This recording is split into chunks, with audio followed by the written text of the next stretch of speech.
ازدواج نکنید، چون ازدواج فقط یه مراسم نیست. شروع یه زندگی 2 نفر است. از وقتی هنوز روح و روانتون زخمیه نباید کسی رو شریک این خستگیاتون کنید. آدما جذب زخمتون نیستن.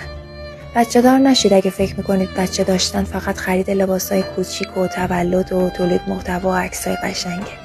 چون با اومدنش یعنی یه عمر مسئول زندگی یه آدم دیگه‌ای با تموم نیازها و ترساش. پس باید مطمئن باشید که میتونید کنارش بایستید. شبیه اسباب بازی برای روزای تنهاییتون بهش نگاه نکنید. پای درد و دل کسی نشینید وقتی خودتون دارید زیر بار غصه‌هاتون خم میشین و پر از دردید. آدما دنبال همدل میگردن و حوصله مسابقه بدبختی گذاشتن ندارن. آدما رو با هم مقایسه نکنید. هر کسی راه خودش، زخم خودش، زیبایی خودشو داره. سوالای شخصی نپرسید. چرا ازدواج نکردی؟ چرا جدا شدی؟ چرا بچه نداری؟ چرا درس تو ادامه ندادی؟ این سوالا از بیرون ساده به نظر میان، ولی از درون یه وقتا بیشتر از هر زخمی آدما رو میسوزونن و تو چاله‌های زندگیشون غرق میکنن. و از همه مهمتر، بچه‌ها قرار خودشون باشن، نه سایه رویاهای نیمه کاره